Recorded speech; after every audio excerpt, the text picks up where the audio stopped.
Hello, my name is Ty. I am the Ty in Tigertown. I thought today I would make my first video with me on screen and just kind of walk you through a couple projects I've already done with pavers and bricks and whatnot, and then I guess maybe just show you a few little steps I'm kind of going through at this stage. So I've made two parts at this point to my patio video, and now I'm closing in on the last 25% before I'll be done. And I thought this would be a good time to kind of show some of my workspace and materials before I finish up and don't have those things available anymore. So let's take a little walk. What I'm going to do is I'm going to show you just a few of the other things that I have completed at this point. And these were things that were completed a few years ago, or I should say within the last few years. They've held up pretty good, so I think I can speak a little to the durability of some of my practices. All right, so let's take a walk. So when we first moved into this house that we're in, I built this walkway out of these very thick pavers and bricks that I bought at Home Depot. Just kind of a nice little alternating pattern with a couple bricks on the side. A border that I made out of the same bricks to kind of keep everything together and to kind of slow down any kind of erosion. This over here is my the bricks that I'm using for my current project. I'm using one kind of brick and then just making kind of different patterns to kind of keep it interesting. It's actually kind of a nice color. I got 2 buckets of sand. That's going to be some sand that I'm going to use at the end to kind of lock it all together. I can explain more about that later for those of you who don't know about it. This is just something I threw together a little while ago to put a basketball hoop. I needed a little something off the driveway that had that was level, and I thought this would be kind of cool. I'm probably going to take this apart and move it somewhere else. A lot of these walkways that I've built and brick projects usually are put together in such a way that they can come apart fairly easily if I just put a little oomph into breaking apart the sand and moving all the bricks. This was a walkway I made about a year ago that goes up to my shed. You can see it's got a little bend in it. It was a little tricky to kind of get that, but I wanted to have it be a nice smooth transition from the driveway to the front door of the shed, so that worked pretty good. That's held up for about a year through the rain and snows. This is my pile of bricks that I use for these projects. Still got plenty left, so I can do some little side stuffs. I'm going to take you to the backyard now. And here on my left is probably one of the first. This is a walkway that goes back to a couple of years ago. You can see it's got some vegetation growing in there. I've actually kind of taken it apart to work on some landscaping, so I have to kind of build that section back in, but it's not too bad. It all comes back together quite nicely. Again, the way that I build things, I don't build them to be permanent, like 10 years permanent. I kind of build them to hold up for a couple of years, and if I need to move or customize anything, I can do so fairly easily. My grill that's going to move soon. Alright, so we are walking to the patio work area. So this is it from another angle. And as you can see, this is probably about where I left the last part 2. I brought in a bunch of bricks to complete the last section. I think I'm going to go one more block over, like one more. You can see there's sort of a pattern here. I have sections, almost like rows that I've kind of built out into this big square. So 1, 2, 3, and then I think 4 here, and then I might kind of try to build some kind of wall to abut the last section. And then here I got all the sand that I got to smooth out a little better before I can lay down that last section. Here are my tools over here, my tattered gloves. Some essentials that you need for a project like this. You need, in my case, I used a lot of sand. This was actually a project from 2 years ago that I had all this sand here. I had put in a kidd's pool, and so I had a section of my lawn that I dug up, leveled, and then put down a bunch of sand that I got from a local landscaping company. You smooth it out with a rake, use a level to make sure that everything is perfectly flat. With a pool, that's very critical because you don't want your pool dumping out as you're filling it up, which I never had a problem with, luckily. We had moved on from the pool and decided that we needed a new use for our outdoor space, and this seemed like a perfect fit.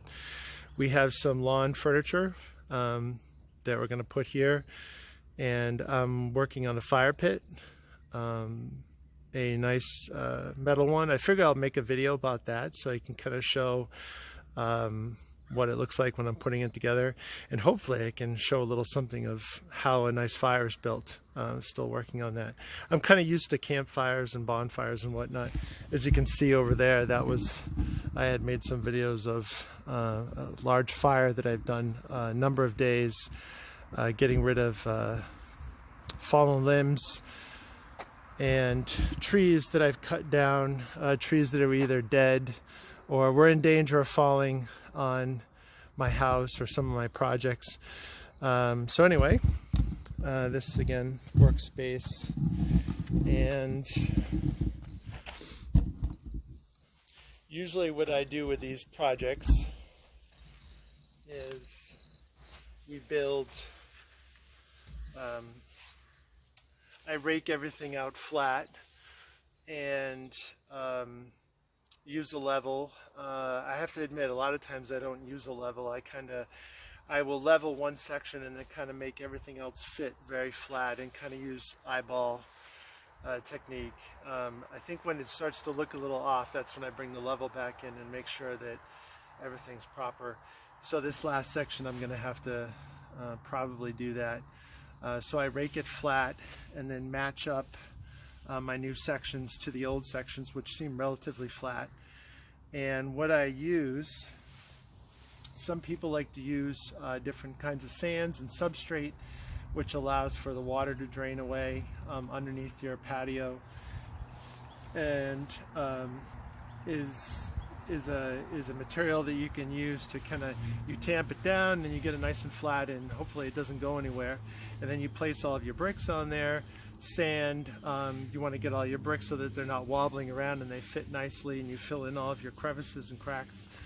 And then you go over it with this finishing sand that kind of locks it all into place. The kind of sand that I use is usually called something like a polymer sand, where if you put a little water on it, you let it dry, it almost kind of sets, not quite like concrete, it's something kind of like a grout, but it kind of settles into place and it prevents weeds from growing in and keeps all of your bricks nice and sturdy. I like to walk on a nice sturdy patio where the bricks aren't wobbling and everything just feels really solid. You want that.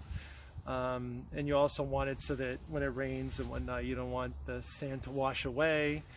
And it's compact just enough so that your typical weeds just can't really get a foothold. If they do, and occasionally they do, you just pull them out and the weeds come out nice and easy. The nice thing about that kind of sand is that if you ever change your mind and you want to redo the patio or do something different, you can pretty much just scratch it out and come back in later and do your new pattern or whatever it is you want to do, and then reapply the sand. So I wanted to show you the paver material that I use.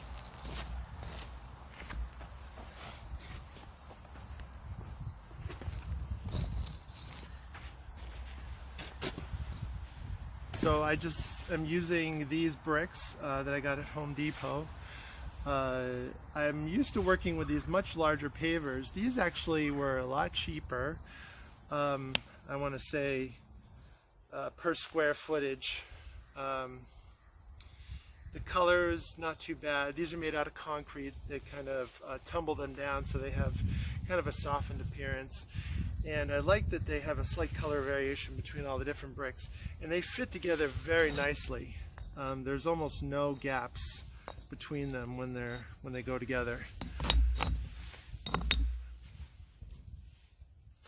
And then I like using this stuff. This is called paver base.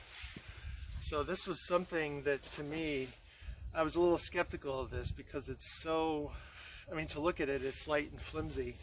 But when used for the application we're talking about here, it serves its purpose to keep everything kind of locked in and steady, and it keeps stuff from washing away. So I put utility sand underneath, which is like the sand you would buy for a sandbox, and you place these over it. You want to make sure that they're level underneath. And usually a lot of that is raking, and then once I get it very close, I'll put this over it, lock it into the other paver base, and tap it. And you see all these holes, the sand will kind of come up. The holes allow for the sand to kind of move around, and as you're tamping it, the sand will push out in all different directions, and you'll get a nice, so you can hear how it's a little hollow here, solid here. So it's kind of, you have to feel it out. It's a project where you definitely make a few mistakes in the beginning, and you have to kind of figure out kind of what works for best for you. And before you know it, you're efficient at it and you're kind of moving along. So this is probably the 4th or 5th project that I've used these, and these work great. You don't feel the plastic underfoot. Over this, the bricks go.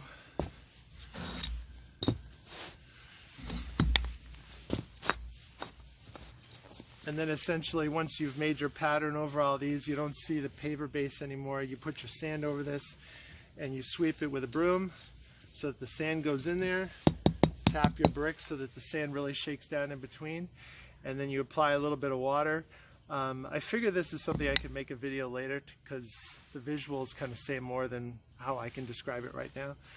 But anyway, that's just kind of a quick little rundown of what I've been doing here for this patio. I think to date I've probably used about 1,000 of these bricks. I showed you in the front of my house what the rest of the pallet looks like. I got essentially 2 of those pallets, but they're stacked about this high. It's a lot of work. It's a lot of labor. But it's definitely great for stress relief. I know when I come out here and I do a lot of this pounding and tapping stuff in, it's good sweaty work that you'll feel fulfilled at the end of the day that you did it yourself. And I guess that's all I have to say about that. I'm totally up to answering any questions people have. I figure if there's an interest, I can make other videos about this. Again, I've done many projects and I feel like I've gathered a lot of wisdom and done a lot of things wrong so that I could learn things. But I would definitely love to share that with you as I do some of these projects. I'm very fulfilled by doing these, and I love being able to say at the end that I did all of that hard work and that it shows. So thank you for watching this video, and I hope in the next couple days to have this project done so I can show you what the finished product looks like. And then I'm going to do a little landscaping around it. I've got a bunch of mulch that I plan to throw down.